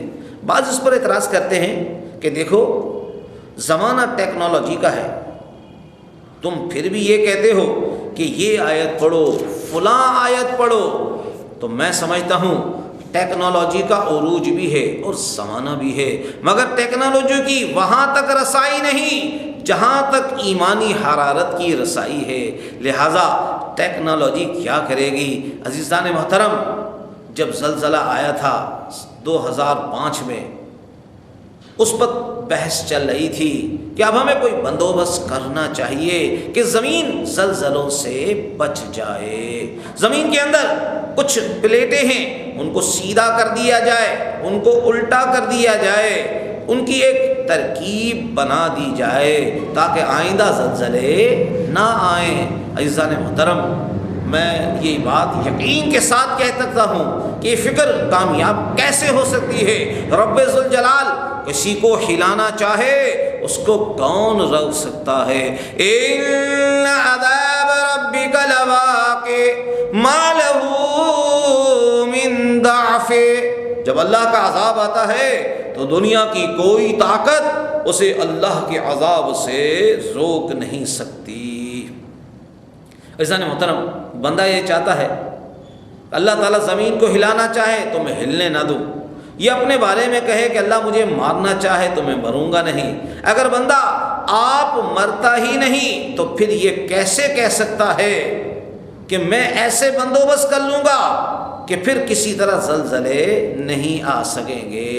عزیزان محترم، یہ ٹیکنالوجی کی کوتاہی میں ہے، مگر آقا علیہ الصلوۃ والسلام کے دربار میں ایسی صورتحال ہے، چاہے تو زلزلے لے آئیں، چاہے تو زلزلے روک دیں۔ ایمانی حرارت کا یہ کام ہے۔ حضرت سیدنا عمر فاروق رضی اللہ تعالیٰ عنہ جب زمین پر زلزلہ آیا آپ کے دور خلافت میں، انہوں نے زمین کو کوڑا مارا اور کہا اے زمین تو کانپتی ہے اور تجھ پر عمر عدل کر رہا ہے، اگر عمر نے عدل نہیں کیا تو کانپ، اور اگر عمر نے عدل کیا ہے تو عمر تجھے کانپنے نہیں دے گا۔ تو زمین کے زلزلے ختم ہو گئے تھے۔ عزیزان محترم، ادھر زلزلہ ختم ہوا ہے، لیکن ادھر آپ نے فرمایا اگر پہاڑ ہو کہ جس کو ہلانا کسی کے بس میں نہیں ہے، جتنی ٹیکنالوجی لے آئیں اس کو بحیثیت پہاڑ اپنی جگہ سے نہیں ہلا سکتے۔ لیکن آپ نے فرمایا اگر میرے قرآن کے بارے میں یقین اس طرح کا کامل ہو تو اے ابن مسعود، جو تم نے مریض کے کان میں پڑھا ہے اگر وہ پہاڑوں پر پڑا جائے تو پہاڑ بھی اپنی جگہ سے زائل ہو جاتے ہیں۔ عزیزان محترم، سورہ مومنون کی یہ جو آخری جو آیات ہیں، افحسبتم انما خلقناکم عبثا وانکم الینا لا ترجعون، اور اس کے بعد والی جو آیات ہیں آخر تک جو سورت کے اختتام تک ہیں، یہ ہمیں یاد ہونی چاہیے۔ اگر اس کو یقین کے ساتھ پڑھیں گے اللہ تبارک و تعالی ہر قسم کی پریشانی سے اور مصیبت سے ہمیں نجات عطا فرما دے گا۔ صلو علی الحبیب صلی اللہ علی محمد وعلی آلہ وصحابہ وبارک وسلم۔ توبوا الی اللہ، استغفر اللہ، صلو علی الحبیب صلی اللہ علی محمد وعلی آلہ وصحابہ وبارک وسلم۔ عزیزان محترم، کتنا خطرناک دور ہے، فتنوں کا دور ہے، ہر طرف لوٹ مار ہے، دہشت گردی ہے، وحشت کا راج ہے، پریشانیوں کا راز ہے، چور ڈاکو لٹیرے آزاد پھر رہے ہیں، کسی کی جان و مال کی حفاظت کا کوئی معقول انتظام نہیں ہے۔ مسجد ہو، مدارس ہوں، مزارات ہوں، اجتماعات ہوں، بازار ہوں، کوئی سا بھی مقام ہو، یہ دہشت گردوں سے بچنے کا کوئی معقول انتظام نہیں۔ عزیزان محترم، آقا علیہ الصلاۃ والسلام بخاری شریف میں یہ حدیث مبارکہ موجود ہے۔ حضرت سیدنا ابو ہریرہ رضی اللہ تعالیٰ عنہ کہتے ہیں رمضان شریف میں صدقہ فطر کا ڈھیر لگا ہوا تھا۔ آقا علیہ الصلاۃ والسلام نے فرمایا اے ابو ہریرہ، تم نے وہاں پر پہرا دینا ہے۔ اسے یہ پتہ چلا امدادی کارکنوں اور ورکر کی بھی ضرورت ہوتی ہے، ایک طرف 7 مسلح والے ہوتے ہیں اور ایک طرف 7 پہرا بھی دیں اور نمازیں بھی پڑھیں، 2 کام کریں۔ اسلام چونکہ دنیا اور دین ہے، یہ نہیں کہ مال کو دھکا دے دیں کہ اس پر کسی پہرے کی ضرورت نہیں ہے، صرف توکل کافی ہے۔ توکل سے یہ مطلب ہے۔ عزیزان محترم، فرمایا خنجر تیز رکھا، آپ تیز رکھ اپنا خنجر، تیز رکھ اپنا، پھر انجام اس کی تیزی کا مقدر کے حوالے کر۔ اب سرکار دو عالم علیہ الصلوۃ والسلام نے پہرے دار بھی بٹھا دیا، تو پہرے دار بیٹھ گیا۔ آقا علیہ الصلوۃ والسلام اپنے گھر میں ہیں، صدقے کے مال کے ساتھ حضرت سیدنا ابو ہریرہ رضی اللہ تعالیٰ عنہ بیٹھے ہیں۔ اچھا، سیدنا ابو ہریرہ رضی اللہ تعالیٰ عنہ کا کیا مقام ہے؟ آپ احادیث کریمہ کے سب سے بڑا جو ذخیرہ ہے وہ آپ سے روایت ہے۔ سیدنا ابو ہریرہ رضی اللہ تعالیٰ عنہ کہتے ہیں کہ میں اصحاب صفہ کا چیئرمین اور ساتھ ساتھ میں روزانہ 12,000 مرتبہ استغفر اللہ پڑھتا ہوں۔ عزیزان محترم، اتنی مصروفیت کے باوجود آقا علیہ الصلوۃ والسلام کی اس قدر احادیث کریمہ کی کثرت جو انہوں نے روایت کی ہے، اس قدر مصروف ہیں، اس کے باوجود 12,000 مرتبہ آپ فرماتے ہیں میں استغفار شریف پڑھتا ہوں۔ عزیزان محترم، ذرا غور تو کیجئے، آج ہم ایک طالب علم ہیں، ہم تو 12 مرتبہ بھی استغفار شریف نہیں پڑھتے، تو پھر ہمیں فیض کیسے ملے گا؟ سیدنا ابو ہریرہ رضی اللہ تعالیٰ عنہ کہتے ہیں کہ میں صدقے کے مال کے ساتھ بیٹھا ہوا تھا، لیکن اتنی نگاہ سیدنا ابو ہریرہ رضی اللہ تعالیٰ عنہ کی کھجوروں پر نہیں جتنے سوئے ہوئے سرکار دو عالم علیہ الصلوۃ والسلام کی نگاہ ان پر ہے، کیونکہ آپ صلی اللہ علیہ وسلم نے خود ارشاد فرمایا میری آنکھیں سوتی ہیں اور میرا دل بیدار رہتا ہے۔ یہ آقا علیہ الصلوۃ والسلام کا معجزہ ہے۔ اگر ہم سوئیں ہمارا وضو ناقص ہے، ناقص وضو ہے، سونا ناقص وضو ہے، وضو کو توڑ دیتا ہے، لیکن مدنی سرکار صلی اللہ علیہ وسلم اگر سوئیں تو اس سے وضو میں فرق نہیں آتا، آپ کا سونا ناقص وضو نہیں۔ حضرت سیدنا ابو ہریرہ رضی اللہ تعالیٰ عنہ کہتے ہیں میں نگرانی کر رہا تھا، آنے والا آ گیا۔ وہ اپنے ہاتھوں سے اٹھا اٹھا کر کھجوریں چادر میں ڈال رہا تھا، جلدی جلدی سے گٹھڑی باندھ رہا تھا۔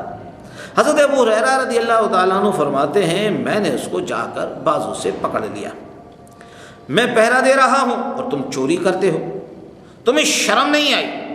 میں نے ساتھ دھمکی بھی دی، تجھے میں نبی پاک صاحب لولاک صلی اللہ علیہ وسلم کی بارگاہ میں پیش کروں گا، تمہاری یہ کیسے جرأت ہوئی کہ ایک صدقے کا مال ہے اور تم لوٹتے ہو؟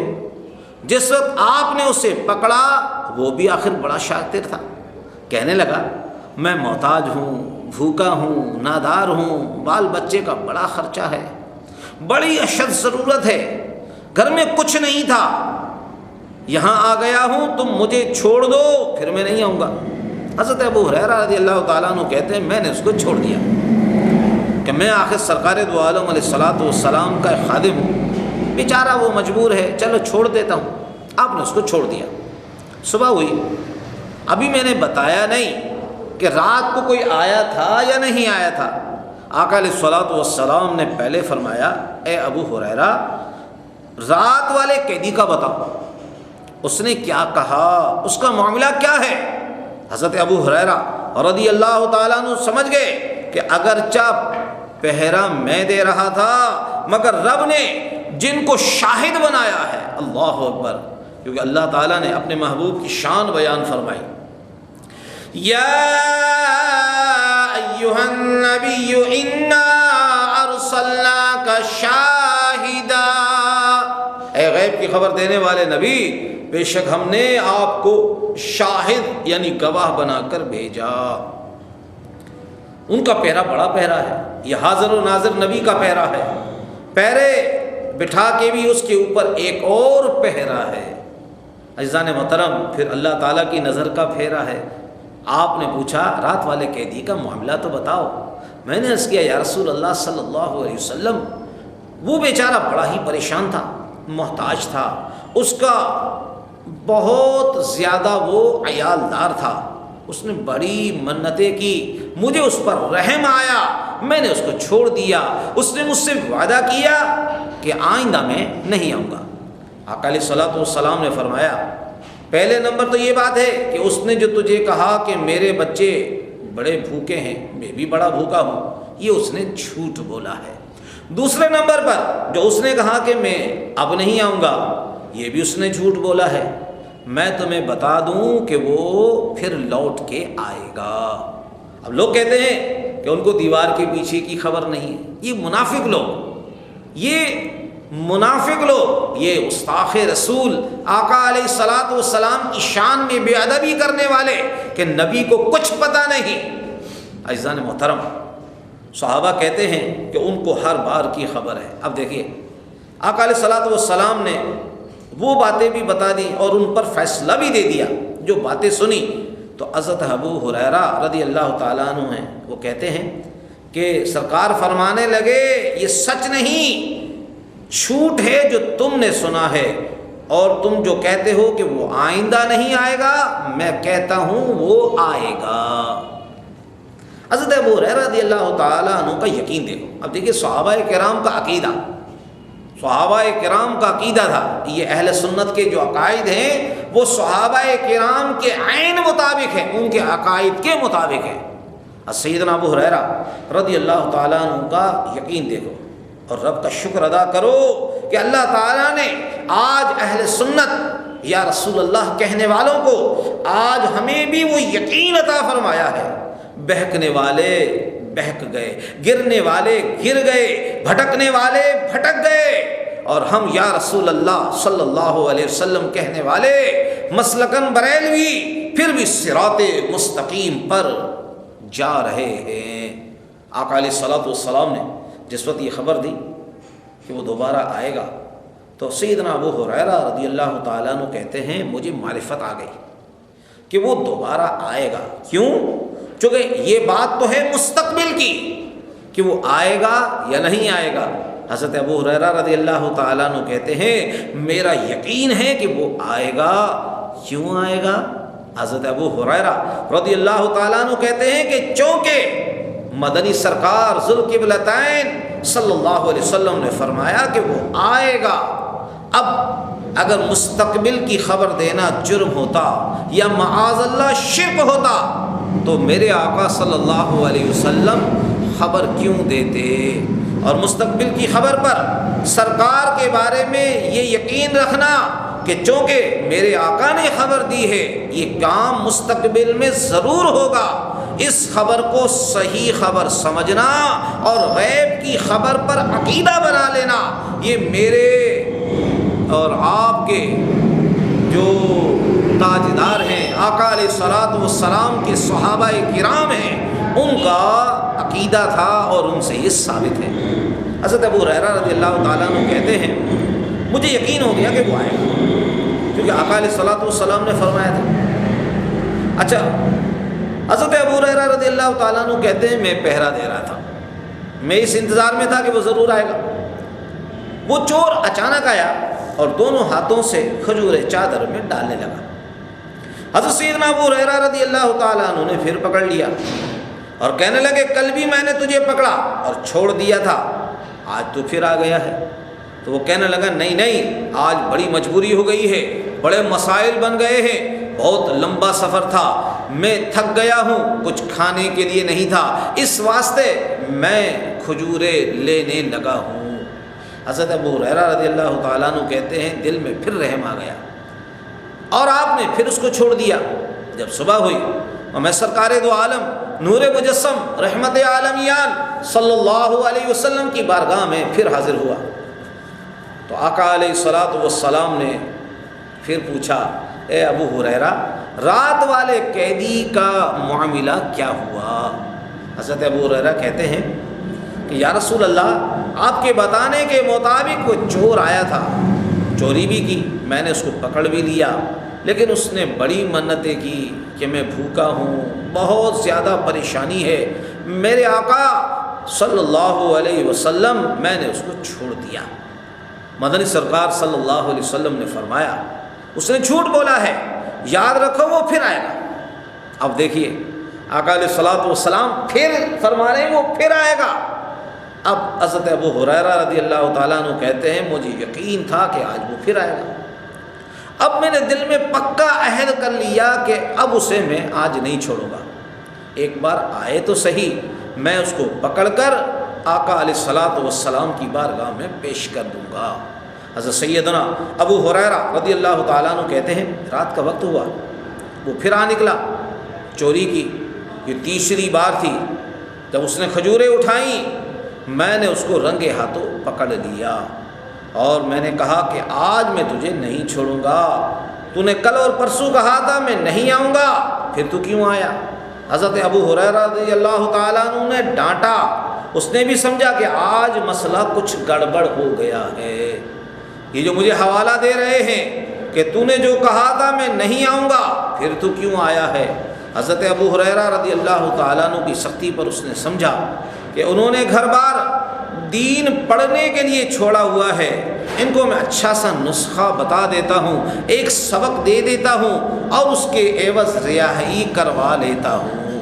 حضرت ابو ہریرہ رضی اللہ تعالیٰ عنہ کہتے ہیں جو صحابہ کرام میں سے تاجر تھے وہ تجارت کرتے تھے، جو زراعت والے تھے وہ زراعت کرتے تھے، وہ سارے اپنے کھیتوں میں ہوتے تھے، میں بھوکے پیٹ کے ساتھ صفہ پہ چبوترے پر بیٹھتا تھا۔ آقا علیہ الصلوۃ والسلام کے اس غلام نے اتنی بھوک کاٹی ہے کہ بھوک کی وجہ سے آپ بے ہوش ہوئے ہیں۔ پھر یہ شان ملی کہ صحابہ کرام میں روایت حدیث کے لحاظ سے پہلا نمبر پایا ہے۔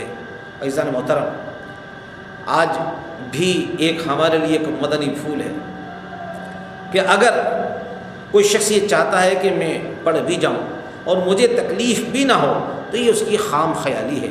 سرکار دو عالم علیہ الصلوۃ والسلام کی دہلیز سے پڑھنے کے لیے حضرت ابو ہریرہ رضی اللہ تعالیٰ عنہ کو بھوک کاٹنی پڑی تو ہمارے مدارس کے اندر کسی وقت کسی کو ناشتہ نہ ملے یا کھانا لیٹ ہو جائے تو انہیں سمجھنا چاہیے کہ کچھ نہ کچھ حضرت سیدنا ابو ہریرہ رضی اللہ تعالیٰ عنہ کی سنت کا کوٹا مل گیا ہے۔ پھر اس میں فضل ہوتا ہے، اس میں کرم ہوتا ہے، اس میں برکتیں شامل ہوتی ہیں۔ حضرت ابو ہریرہ رضی اللہ تعالیٰ عنہ سے وہ چور کہنے لگا، ایک بڑا اچھا وظیفہ ہے، میں تمہیں وہ بتاتا ہوں۔ حضرت ابو ہریرہ نے کہا کہ اس کو سزا دلوا کے کیا کرنا ہے؟ اگر یہ کہتا ہے تو میں سن لیتا ہوں۔ وہ چور کہنے لگا، مجھے چھوڑو تو صحیح، میں تمہیں چند کلمات سکھاتا ہوں، ان کلمات کے صدقے اللہ عز و جل تجھے فائدہ دے گا۔ جب رات کو اپنے بستر پر سونے لگو، آیت الکرسی پڑھ لیا کرو۔ اس کو اس واسطے یاد رکھنا ہے عزیزان محترم، کیونکہ آگے پتہ کرنا ہے کہ یہ درس قرآن کون دے رہا تھا۔ اس نے پوری آیت پڑھی اور پورا سمجھایا۔ جس وقت یہ معاملہ ختم ہو گیا تو ساتھ اس نے ایک فائدہ بھی بیان کیا، کیونکہ جتنا چابیوں کا چوروں کو پتہ ہوتا ہے اور تالوں کا انداز جتنا چوروں کو پتہ ہوتا ہے، اتنا عام لوگوں کو پتہ نہیں ہوتا۔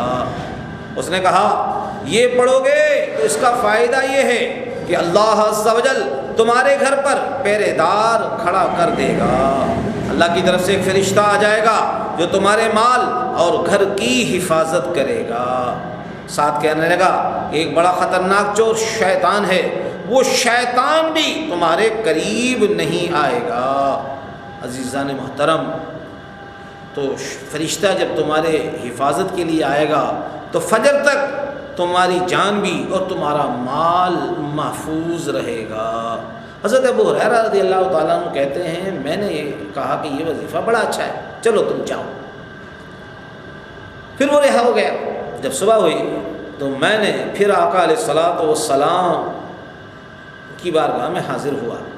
آقا علیہ الصلوۃ والسلام نے پھر غیب کی خبر دی، کہا اے ابو ہریرہ رات والے چور کا معاملہ کیا ہوا؟ قلت، میں نے کہا، اس نے کہا تھا میں آپ کو تھوڑا سا درس قرآن دیتا ہوں، آپ مجھے چھوڑ دیں۔ میں اس کے درس قرآن کے جھانسے میں آ گیا، اس کو چھوڑ دیا۔ اس نے کہا میں تمہیں علم دیتا ہوں۔ میں نے سوچا علم اچھی چیز ہے، چلو لے لیتے ہیں۔ میں نے اس سے کوئی پیسہ نہیں لیا کہ پیسہ لے کر اسے چھوڑا ہو، آخر علم روشنی ہے۔ تو اس نے کہا میں تجھے کلمات بتاتا ہوں، تو وہ کلمات مجھے اچھے لگے ہیں، میں نے اس کو چھوڑ دیا۔ اس نے کہا ان کلمات سے اللہ تعالیٰ فائدہ دیتا ہے۔ میں نے دیکھا کہ وہ اللہ کی باتیں کر رہا ہے، درس قرآن دے رہا ہے، بندوں کو فائدہ دینے والی باتیں کر رہا ہے، اس لیے میں نے اس کو چھوڑ دیا۔ میرے آقا علیہ الصلوۃ والسلام نے فرمایا اے ابو ہریرہ پہلے 2 دن تو وہ جھوٹ بولتا رہا، آج اس نے سچ بولا ہے۔ یہ جو آیت الکرسی کے بارے میں بول کے گیا ہے یہ سچ ہے، اس سے جان و مال کی حفاظت ملتی ہے، لیکن ہے وہ پرلے درجے کا جھوٹا۔ عزیزان محترم، ایک ہوتا ہے کاذب اور ایک ہوتا ہے کذوب۔ آپ نے فرمایا اس نے جو تجھے پڑھایا ہے وہ سچ ہے، مگر کبھی اس سے کچھ نہ پڑھنا کیونکہ وہ خود جھوٹا ہے۔ تو پتہ چلا کہ بڑا جھوٹا بھی کبھی سچ بول جاتا ہے، لیکن اس سچ سے آگے اس کے پھندے میں پھنسنا ہی درست نہیں ہے۔ اب آقا علیہ الصلوۃ والسلام نے فرمایا اے ابو ہریرہ مجھے پتہ ہے کہ 3 راتوں سے تیری بات کس سے ہو رہی ہے اور اس کا ہاتھ بھی پکڑتے ہو، پھر اس کی منتیں سماجتیں بھی سنتے ہو، وہ تم سے بولتا ہے، سارا منظر تمہارے سامنے ہے۔ کہنے لگے میں نہیں جانتا کہ وہ کون ہے۔ اب دیکھیے آقا علیہ الصلوۃ والسلام جن کا مقام شاہد، جو گواہ ہیں، جو دیکھ رہے ہیں، پیرا حضرت ابو ہریرہ کا ہے، مگر ان کو پتہ نہیں میرے سامنے کون آتا ہے اور آتا کس گھر سے ہے، کہاں سے نکل کے آتا ہے۔ آقا علیہ الصلوۃ والسلام نے فرمایا یہ شیطان تھا جو 3 راتیں تمہارے پاس آتا رہا۔ یہ مشکاۃ شریف میں باب فضائل القرآن میں صفحہ نمبر 185 پر یہ حدیث شریف موجود ہے۔ عزیزان محترم، یہاں پر ایک نہیں درجنوں مسائل کا حل موجود ہے۔ جو اصل مسئلہ ہے وہ تو حل ہے ہی کہ آیت الکرسی پڑھنے سے بندہ شیطان سے نجات حاصل کر لیتا ہے، اس کا گھر محفوظ ہو جاتا ہے۔ لیکن موجودہ دور میں جو کرنٹ ایشو ہے، یہ جو فتنے کا دور ہے، اس میں قوم کی رہنمائی کی بہت ضرورت ہے۔ عزیزان محترم، آج جس کے ہاتھ میں قرآن ہو، لوگ سمجھتے ہیں کہ یہی زمانے کا ولی ہے، یہ حق پرست ہے، حق کا علمبردار ہے۔ یہ درس قرآن دینے والا بھی کبھی جھوٹا ہو سکتا ہے۔ سرکار فرماتے ہیں صلی اللہ علیہ وسلم، درس قرآن دے کر بھی سب سے بڑا جھوٹا ہو سکتا ہے۔ کس نے قرآن کا نسخہ بتایا تھا؟ کس نے حضرت ابو ہریرہ کو درس قرآن دیا تھا؟ وَعَلِّمُكَ، میں تجھے تعلیم دیتا ہوں۔ کس کی؟ آیت الکرسی کی تعلیم دی۔ آیت الکرسی کی تعلیم دینے والا کیا صالح تھا، ولی تھا، نیک تھا، پرہیزگار تھا؟ نہیں، وہ چور تھا، بدماش تھا، ڈاکو تھا، لٹیرا تھا، اور بہت بڑا رہزن تھا۔ اس واسطے محض کسی کے پاس قرآن دیکھ کر یہ نہ کہنا کہ اس کے پاس قرآن ہے تو اس کے دل میں ایمان بھی ہوگا۔ پاس قرآن تو ہے، اس کا اسلام کا دھیان بھی ہے کہ نہیں؟ لباس خضر میں یہاں سینکڑوں رہزن بھی پھرتے ہیں، لباس خضر میں یہاں سینکڑوں رہزن بھی پھرتے ہیں۔ اگر زندوں میں رہنا ہے تو ذرا پہچان پیدا کر۔ یہ میں اپنی طرف سے نہیں کہہ رہا، آقا علیہ الصلوۃ والسلام کی حکمت بھری باتیں ہیں، اور یہ قرآن کا فیصلہ ہے جو میں آپ کے سامنے بیان کر رہا ہوں۔ اس نے درس قرآن دیا، اس کا اور کیا نام ہو سکتا ہے؟ قرآن کا کوئی حصہ کسی کو بتائے تو وہ درس قرآن ہوتا ہے۔ دے تو درس قرآن رہا تھا لیکن نام شیطان تھا۔ آقا علیہ الصلوۃ والسلام نے فرمایا، مجھے اپنی امت پر قرآن کا خطرہ ہے۔ پوچھا گیا خطرہ، اور وہ بھی قرآن کا؟ آپ نے فرمایا ہاں، قرآن کا خطرہ۔ کیوں؟ آپ نے فرمایا اس کا درس منافق بھی دیں گے، درس قرآن منافق بھی دیں گے۔ یجادلون بہ المؤمنین، خطرہ یہ ہے کہ قرآن کا درس دے کر میرے غلاموں سے جھگڑا کریں گے اور ان کو تنگ کریں گے۔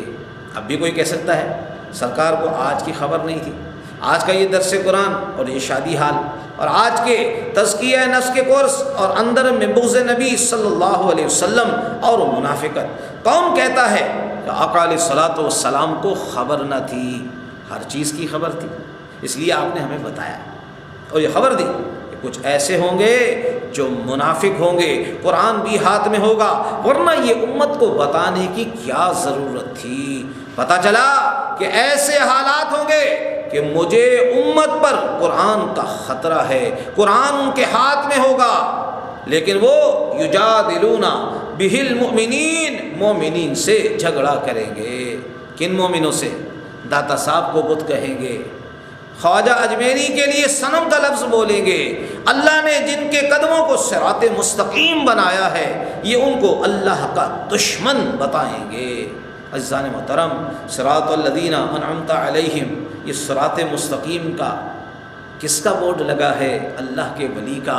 صراط مستقیم جو راستہ ہوتا ہے اس پر سر نہیں ہوتا، اس پر قدم ہوتے ہیں۔ تو جہاں ولیوں کے قدم لگے اللہ ان کو صراط مستقیم کہے، اور یہ وہابی، یہ اہل حدث لوگ، یہ نجدی، یہ لوگ ان کو صنم کہیں، بت کہیں اور آیت قرآن کی پڑھیں، تو یہ معاملہ تھا جو سرکار دو عالم صلی اللہ علیہ وسلم نے فرمایا مجھے قرآن کا بھی خطرہ ہے، کیونکہ اس پر پہرا نہیں لگ سکتا۔ اس کا درس رمضان میں صرف مومنین ہی دیں، منافقین بھی دیں گے۔ یہ میں اپنی طرف سے نامزد نہیں کرتا کہ وہ کون نہیں، لیکن تم قرآن قرائن دیکھ لو کہ وہ کون ہیں۔ صرف اس بنیاد پر کہ فلاں جگہ درس قرآن ہو رہا ہے منہ اٹھا کر کوئی جا کے وہاں بیٹھ جائے، یہ اس کی فراست نہیں بلکہ اس کی جہالت ہے۔ یہ بھی دیکھو کہ درس ہے تو کیا قرآن کا درس عشق کی عینت سے دیا جا رہا ہے یا بغض کی عینت سے دیا جا رہا ہے؟ اگر ساری ذات اس نیت سے فرق گردانی کرتے کرتے گزر گئی کہ یہ پتہ چلے کہ وہ اتنا بھی نہیں دے سکتے، اور یہ ثابت ہو جائے کہ دیوار کے پیچھے بھی ان کو خبر نہیں، یہ پتہ چل جائے کہ امتی کے لیے نبی صلی اللہ علیہ وسلم جو بھی کرے کچھ ہو ہی نہیں سکتا، ایسے قرآن پڑھنے سے فائدہ کیا ہوگا؟ ارے محبوب صلی اللہ علیہ وسلم کی مشکل کشائی نہ ہوتی تو یہ قرآن ہمارے ہاتھ میں کیسے ہوتا؟ ارے یہ تو پہاڑ پر نازل ہوتا تو پہاڑ ریزہ ریزہ ہو جاتا، خود قرآن کیا کہتا ہے، اس سے بڑی کیا چیز تھی جو اس کو برداشت کرتی؟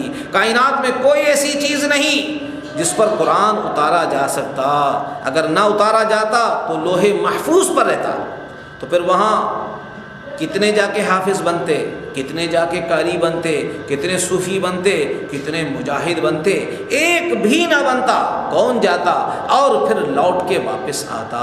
لہذا ماننا پڑے گا جس سینے نے قرآن کو برداشت کیا ہے، ارے اس کا بھی تو ہم پر کچھ احسان ہے۔ اس سینے سے بغض رکھ کر جو درس قرآن دے گا، اس سینے سے فیض کیسے ملے گا؟ قرآن اترا ہے سرکار کے سینے پر، علی قلبک لتکون من المنذرین۔ اللہ تعالیٰ فرماتا ہے ہم نے تمہارے دل پر یہ نازل کیا۔ قربان جائیں اس مقدس دل پر جس میں اتنی طاقت ہے جتنی پہاڑوں میں بھی نہیں، پختگی اتنی جتنی فولاد میں بھی نہیں، نرمی اتنی جتنی گلاب میں بھی نہیں، اس انداز میں کہ اگر امتی کو کانٹا چبھے تو درد ان کو ہوتا ہے۔ اتنی نرمی ہے جب ماں بچے کو بھول جائے تو پھر بھی ان کی نرمی میں فرق نہیں آئے گا۔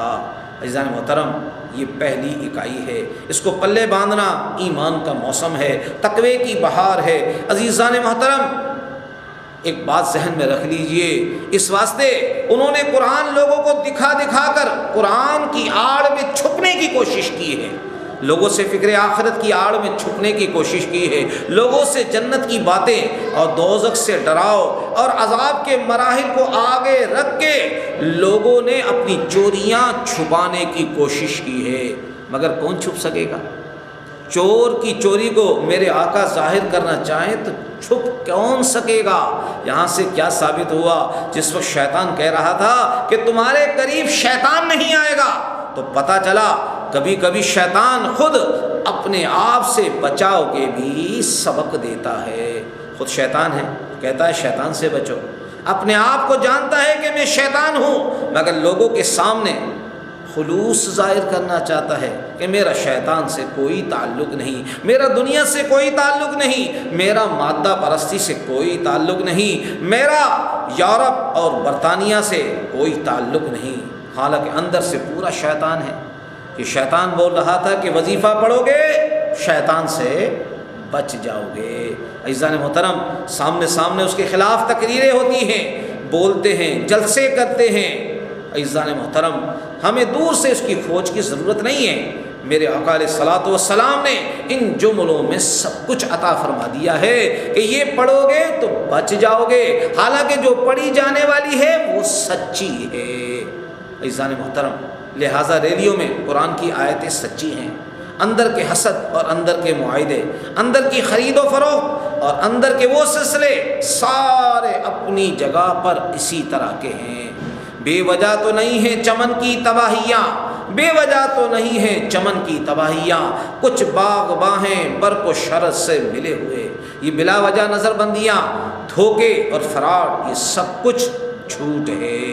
عزیزان محترم، آقا علیہ الصلوۃ والسلام کی دی ہوئی فراست ہمارے پاس موجود ہے، جس سے ہر چیز کو کھول کے سامنے رکھ سکتے ہیں کہ عزیزان محترم کہ کس نے کس موقع پر ملت سے غداری کی ہے اور ملت کو فروخت کیا ہے۔ عزیزان محترم، ایک اور بات میں عرض کر دوں، حضرت عبداللہ ابن مسعود رضی اللہ تعالیٰ عنہ کہتے ہیں جو بندہ ہر رات کو سورہ واقعہ پڑھے وہ کبھی بھوکا نہیں مر سکتا۔ یہ دانش حجاز ہے، میرے آقا علیہ الصلوۃ والسلام کی ضمانت ہے۔ ایک امتی سرکار کا دیا ہوا نسخہ چھوڑ کے کسی بینک پر اظہار کرے، وہ امتی کس چیز کا ہے؟ آقا فرماتے ہیں اگر چاہتے ہو کہ ہمارا گھر کا چولہا کبھی سرد نہ ہو اور چاہتے ہو کہ تمہارے گھر میں کبھی فاقہ نہ ہو، ارے تم بھوکے نہ رہو تو روزانہ رات کو سورہ واقعہ پڑھو۔ یہ قرآن روح کی غذا بھی ہے اور بدن کی غذا بھی ہے۔ حضرت عبداللہ ابن مسعود رضی اللہ تعالیٰ عنہ اپنی بیٹیوں کو حکم دیتے تھے کہ سورہ واقعہ یاد کر لو، اسے پڑھا کرو، اس واسطے اپنی بچیوں کو یہ سورت بطور خاص اور سورہ نور کا حفظ کروانا اور پھر ان کے مضمون تک ان کی رسائی بہت ضروری ہے۔ اللہ تعالیٰ سے دعا ہے اللہ تبارک و تعالیٰ جو کچھ ہم نے بیان کیا ہے، جو کچھ ہم نے سنا ہے، اللہ تبارک و تعالیٰ اس کو یاد رکھ کر اس پر عمل کرنے کی توفیق عطا فرمائے۔ آمین آمین بجاہ النبی الامین آمین۔ دعا فرمائے الحمدللہ رب العالمین، الصلاۃ والسلام علی سید الانبیاء والمرسلین، جزا اللہ عنا سیدنا و مولانا محمد صلی اللہ علیہ وسلم ما هو اہلہ۔ دعا فرمائے اللہ تعالیٰ ہمارے حاضری کو اپنی بارگاہ میں قبول فرمائے۔ قبلہ شیخ طریقت حضرت علامہ مولانا صاحبزادہ محمد عبدالشکور صاحب قادری رضوی نقشبندی گنگولوی رحمۃ اللہ علیہ، اور قبلہ ملنگ بابا رحمۃ اللہ علیہ، قبلہ سید جعفر حسین شاہ صاحب رحمۃ اللہ علیہ، قبلہ سید محمد مظاہر میاں اشرفی رحمۃ اللہ علیہ، اور جناب قبلہ خلیفہ مفتی اعظم ہند صوفی اشتیاق علی قادری صاحب رحمۃ اللہ علیہ، قبلہ سید افسر علی شاہ صاحب رحمۃ اللہ علیہ، ان کے ایصال ثواب کے لیے یہ بیان کیا گیا ہے۔ اے اللہ عز و جل اس کو قبول فرما لے، مالک و مولا اس کی برکتوں سے ہمیں مالا مال فرما دے۔ اے اللہ عز و جل تو ہمیشہ کے لیے ہم سے راضی ہو جا، ہمیشہ کے لیے اپنے قہر و غضب سے اپنی پناہ عطا فرما۔ اے اللہ ہم سب کا خاتمہ بالخیر فرما، مالک و مولا تو ہمیشہ کے لیے ہم سے راضی ہو جا۔ اے اللہ عز و جل ہمیں قلبی، ذہنی، جسمانی، روحانی سکون عطا فرما۔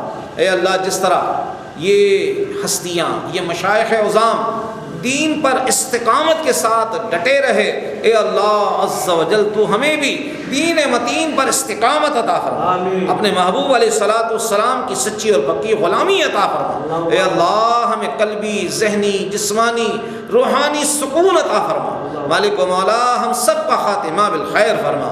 اے اللہ ہم سب کا خاتمہ بالخیر فرما، مالک و مولا تو ہمیشہ کے لیے ہم سے راضی ہو جا۔ اے اللہ ہم نے تیرے ذکر و یاد سے تیرے گھر کو آباد کیا ہے، تو ہمارے گھروں کو خوشیوں سے آباد فرما دے۔ جو انٹرنیٹ کے ذریعے جو اسلامی بھائی اور بہنیں اس بیان کو سنیں گے، اور جو اس بیان کو DVD-R کے ذریعے، VCD-R کے ذریعے اس کو سنیں گے، اس کو دیکھیں گے، اس کو یاد رکھیں گے، اس پر عمل کریں گے، اے اللہ عز و جل ان کو اس کی برکتوں سے مالا مال فرما، ہم سب کا خاتمہ بالخیر فرما۔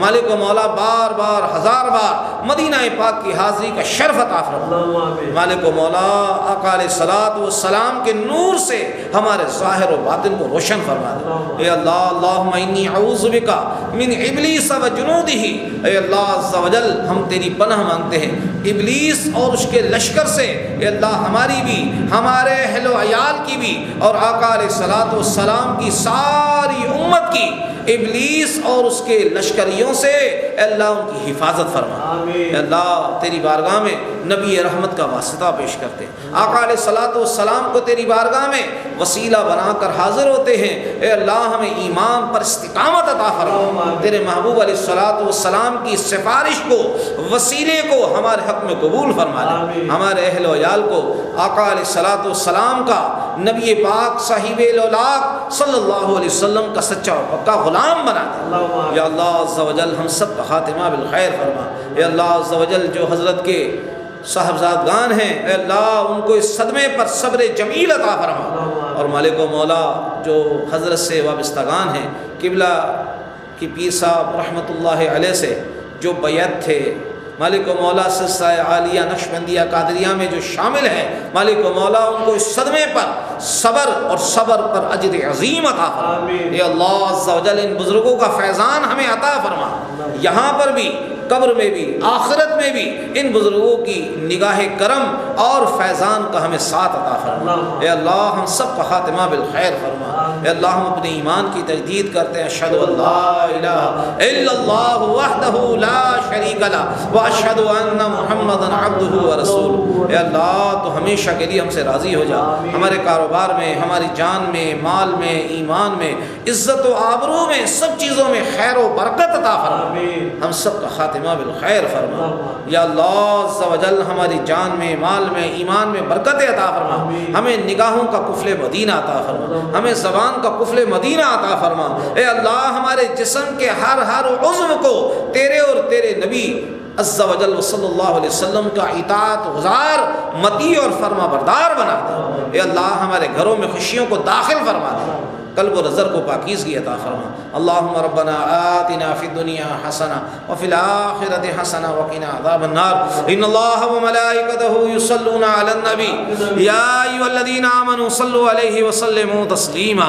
صلاۃ والسلام علیک یا رسول اللہ وعلی آلک واصحابک یا حبیب اللہ. آمین آمین برحمتک یا ارحم الراحمین. بند کر دیں.